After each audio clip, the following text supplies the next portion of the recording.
I know some of you out there, you can wake up at 3 in the morning and you're just embarrassed to death about something that happened in like 6th grade.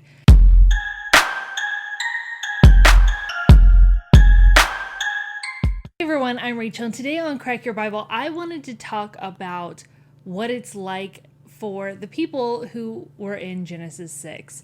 Now, a lot of times people feel that they're very detached from the characters of the Bible, even though they are real people, because it's just like, how do you relate to somebody who lived 5,000-6,000 years ago? What do you have in common? Well, the thing is the human experience doesn't change all that much. King Solomon said that there's nothing new under the sun, and honestly, when you really delve into it, you can understand that while these people destroyed their own lives, you can kind of see where they're coming from. So I want to talk about that within the context of Genesis 6, because some people might be wondering, why would anybody have sex with a fallen angel or a spirit and then give birth to these hybrids, these demons? Regret is something that is familiar to everybody. There's not a single person on this earth who has not experienced some sort of regret. And you can only imagine what it was like living with Adam and Eve as parents and even grandparents, always hearing this story about how they were kicked out of Eden. And I know some of you out there, you can wake up at 3 in the morning and you're just embarrassed to death about something that happened in like 6th grade. It's just part of being human. We all experience embarrassment and regret and remorse, and we will play things over in our head a million times, like what I should have done differently or what I could have said differently. How could I have changed or fixed the situation? So you have to understand that these people who are the children and grandchildren and so on of Adam, when they were alive at that time, they heard these stories over and over and over again. And don't think for one second that they didn't internalize some of this stuff. Don't think that some of them weren't upset with God, because it's like, is it really that big of a deal that we ate of this fruit? I mean, why do you have to be so rude about it? Why do you have to be so harsh? And you can understand why people would start to rebel against God when you have a family member who is constantly regretting their situation. And hey, look, we all have to work. We all have to deal with the elements and wild animals and all of these negative things because of a choice Adam and Eve made.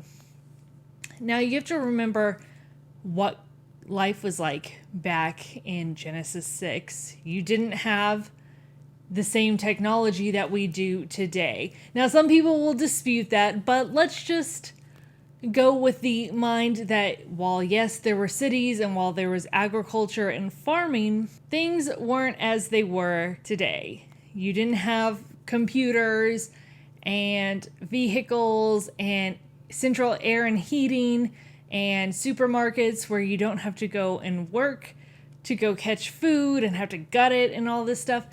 If you could not obtain resources, you died. Why do people play the lottery? Why do people become sugar babies?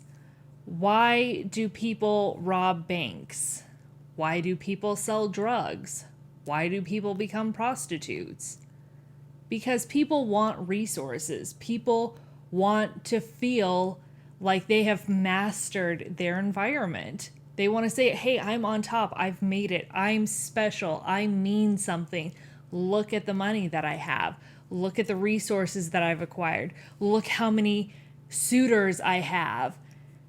That's what people want to make them feel good. It's not about their relationship with God, which it should be. It's all about, look what I can acquire for myself. You can only imagine what it would be like for the people in Genesis 6 when you have these fallen angels who can perform lying signs and wonders. That's something that the devil has always been able to do, whether it's in Exodus, whether it's going to be in the end times. The devil can perform lying signs and wonders.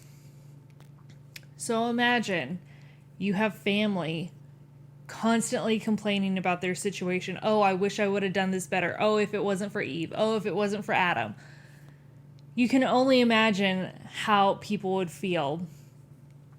And, human beings, especially women, are hypergamous, which means that you are looking for the suitor who can best provide you resources. So if you're with somebody, you're looking for somebody who can provide even more resources. And unfortunately today, sometimes women will get divorced because they think, oh, I can do better. I can do better. And then they find out, no, you can't do better.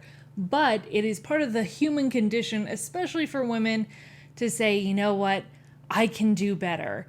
And with men, you see sort of the same thing. Oh, I can get a hotter wife. Oh, I'm going to upgrade to a younger model.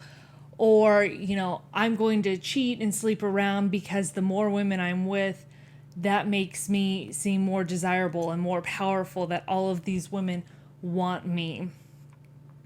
So when you have these fallen angels come down and they can perform lying signs and wonders, you can only imagine why somebody would decide that they are going to have sex and marry these fallen angels and give birth to their children.